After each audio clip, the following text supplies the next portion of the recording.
Gracias por esta deferencia. Bienvenido, buenas tardes. Decano de Ciencias Económicas de la Universidad Católica Argentina. ¿Usted es especialista en qué? Yo soy economista de origen. Natural. Y me especializo en mentalidad económica últimamente. Hice muchos trabajos de historia económica. Esto es muy importante, porque hay algo en la mente del argentino medio que hace que nos frustremos sistemática y permanentemente. En términos económicos, digo, ¿eh? Sí, no, hay que buscarlo en términos generales, y eso, la repercusión con la economía. Voy a citar otra vez a alguien que se ha citado millones de veces, que es Ortega y Gasset. Cuando él vino en los 20, él observaba a los argentinos y él siglo decía... pasado. Dos cosas, sí, del siglo pasado. Dos cosas. Una decía que el argentino era fantasioso, que no tenía un buen diagnóstico de la realidad, o que evadía de la realidad. Y él hacía esa imagen de las pampas que no tienen montañas y como no hay límites, la mente volaba. Y la otra era el amor al Estado, que al argentino le gustaba un Estado grande que le diera empleo y no le exigiera. Esto lo decía alguien que era socialista, no un liberal, porque en términos económicos Ortega y Gasset era más bien socialdemócrata o socialista. Y las mediciones de mentalidad, que algunas he hecho yo con un equipo internacional, que hemos hecho un ranking de mentalidad económica de todas las naciones del mundo en las que hay datos a través de una encuesta que se toma cada 4 años en todos los países del mundo que se llama Encuesta Mundial de Valores. Argentina da muy mal en el ranking, casi está al fondo de la tabla. ¿Qué significa eso? Significa que el argentino tiende a buscar soluciones en el Estado mesiánicas que le solucionen los problemas. Es un salvador. Y no se enfrenta a los fundamentals. Si uno, obviamente, si viene un marciano y mira a la Argentina en comparación con otro país, enseguida va a decir lo que es obvio. Argentina se caracteriza por tener altísimo nivel de inflación. Ese altísimo nivel de inflación tiene que ver con una emisión descontrolada, tiene que ver con un déficit fiscal y que de alguna manera los gastos no se corresponden del Estado al tamaño de su economía. Esto es lo obvio y la solución también es obvia. Hay que ir a un recorte de gastos, de subsidios, en fin, o aumento de los impuestos, que parece bastante difícil. Esto es lo que hacen todos los países del mundo, sin importar dónde están ideológicamente. Nosotros pareciera que no lo tenemos y siempre pareciera que nos evadimos o tratamos de evadir hacer lo que tenemos que hacer. Esto en la historia económica, que sí yo he estudiado, ha pasado muchas veces. Pasó en el régimen militar, cuando Martínez Dios vino con un plan, digamos, liberal, pero el tamaño del Estado no se achicó. En un momento se sienta con la Junta Militar y le dice, mire, si yo no achico el Estado, la inflación, que era altísima, va a seguir. Y los militares le dijeron, no, mire, busque otra solución. Y entonces ahí salió de pisar el tipo de cambio. Cuando López Murphy le dice a De la Rúa, mire, tengo que hacer un achicamiento del Estado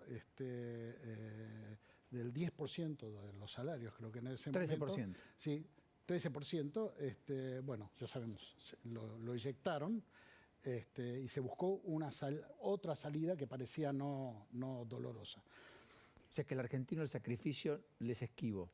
Trata de buscar una solución no dolorosa.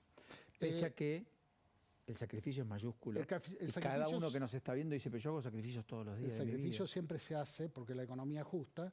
El no haberle hecho caso quizás a López Murphy implicó después una caída del salario real del 50%. O sea, la economía se ajusta porque la economía son los recursos que tiene el país. Y esos recursos alcanzan para tanto y para otra cosa no. Entonces, son finitos. Claro. Y yo encuentro, haciendo estos estudios, que el argentino prioriza poco el peligro de la inflación. Si uno mira inclusive los discursos de Macri de la campaña... estamos como domesticados. Claro, en los discursos de la campaña de Macri, que era alguien que hubiera podido uno esperar un discurso de este tipo cuando iba a ser presidente, prácticamente hay muy poca mención del tema de inflación y del tamaño del Estado. ¿Por qué? Porque él estaba captando lo que piensa la media de la población, que es lo que muestran nuestros estudios. Y pareciera que solo hay una reacción cuando llegamos a un punto hipercrítico. Pero yo no sé si en este momento nosotros estamos en ese punto hipercrítico que realmente fuerce a buscar una solución que tenga que ver con las medidas que se tienen que tomar. De hecho, el contexto internacional, los otros casos de altísima inflación, generalmente venían gobiernos que solucionaban o tomaban las medidas que eran siempre dolorosas, y por eso no es malo que el que esté a cargo de economía en este momento sea político, porque tiene que ser alguien que puede enfrentar todas las reacciones que van a generar las medidas. El economista no es normalmente el mejor preparado. Y en esos casos, como en Israel o Brasil o inclusive antes de Menem, las inflaciones tuvieron que llegar a 1000% para generar ese tipo de reacción. Ahora el peligro es que se tomen algunas medidas tímidas, algunas soluciones que se están discutiendo parecen casi mágicas de cómo vamos a conseguir nuevos préstamos, un país que es absolutamente no confiable hoy internacionalmente, y se tomen algunas medidas y después empieza a haber un desgaste por las presiones. Obviamente, si uno produce un recorte, alguien es perjudicado por ese recorte.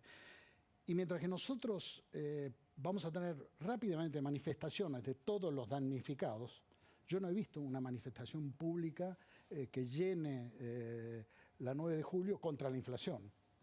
Pero nosotros tenemos la inflación más alta casi del mundo, creo, hoy en día. Entonces, son como cosas absolutamente básicas que lo mira cualquiera que viene de afuera. A veces nosotros, por estar adentro de esta pecera, no lo percibimos. Es que nadie puede comprender o resolver lo que no vivencia. No sé si comparte, pero... Y nuestra vivencia es una vivencia con todos estos problemas que los damos como usos y costumbres y como una cuestión nuestra, propia. Sí, claro, si nosotros miramos la historia económica... el español argentina, está azorado por el 10% anual que pueda tocar. El norteamericano le trastocó toda la ecuación económica, un 9% anual. El argentino va a tener una inflación del 8% mensual en julio, ya la tuvo. Está perturbado, pero no es desequilibrante. Más desequilibrante es que el dólar saltó 100 pesos. Cuando la inflación pasó a 20% en Argentina, ya debiera haber habido una reacción popular tremenda.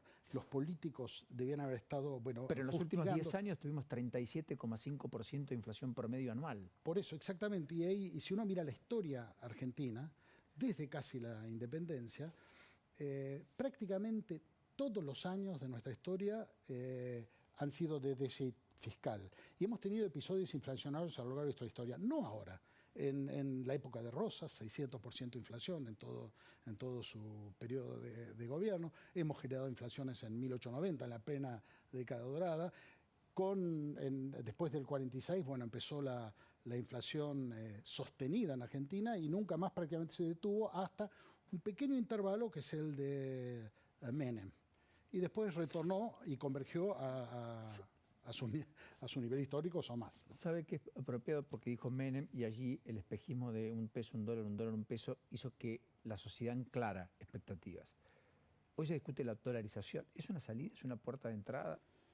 ¿Es viable? Yo no soy especialista, pero si no hay disciplina fiscal, yo no sé cómo van a mantener una dolarización, porque básicamente la inflación es un impuesto que cubre la diferencia entre lo que gastamos y lo que percibimos. Si nosotros pasamos a utilizar el dólar, vamos a tener que renunciar a ese impuesto. Entonces las medidas de ajuste fiscal van a tener que ser rápidas y drásticas. Ahora en todas las áreas, en subsidios a la energía, en lo que se gasta básicamente en planes sociales y en el sector juvenil. Entonces va a haber que hacer un sudden stop y cortar ese gasto de manera violenta. Si no, no se puede sostener, no hay ninguna posibilidad. Y si hacemos eso, no necesitamos el dólar, vamos a tener estabilidad. Entonces, más vale vamos a atacar las causas de lo que produce lo que vemos y no buscar, porque también el dólar pareciera una solución casi mágica. Es un nuevo atajo, así lo define usted. Claro, y lo que tenemos que hacer es lo que hacen todos los países del mundo, disciplina fiscal, normal. Queremos un Estado más grande, encontremos la forma de financiar un Estado más grande. Queremos un Estado más chico, tomemos las medidas. O sea, el argentino medio concibe al Estado como un protector.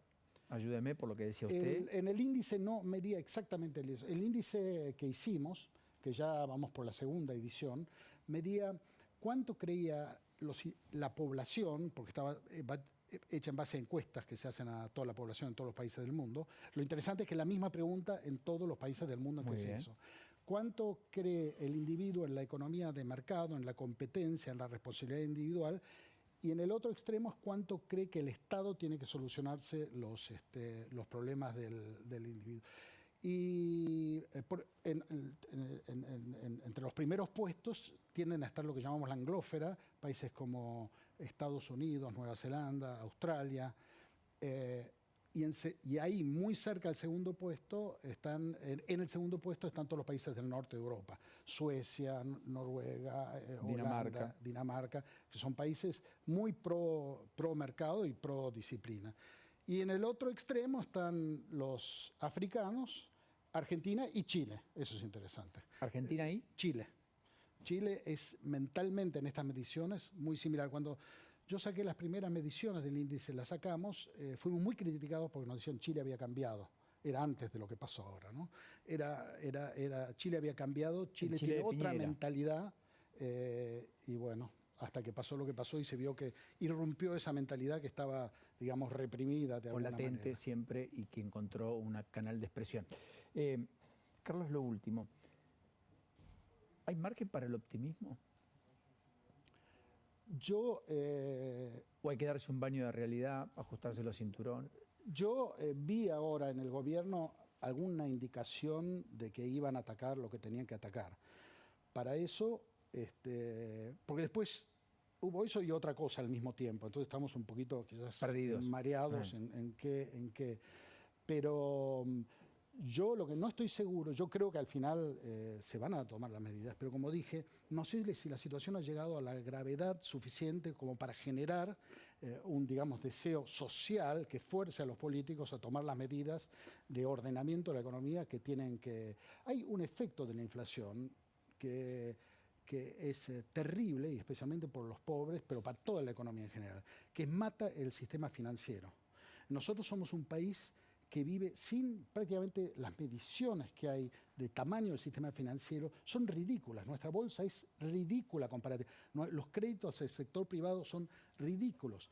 Los créditos al consumo son ridículos. Y un país que no tiene sistema financiero, básicamente, frena la inversión, frena el consumo, especialmente el consumo de los que quizás tienen como único activo el trabajo, que son la gente más pobre, que tiene que a veces prometer pagar en el futuro, que eso es el sistema financiero, para adquirir unos fondos que le permitan comprarse la moto o la máquina o la bicicleta, o lo que fuera, la bicicleta. No importa.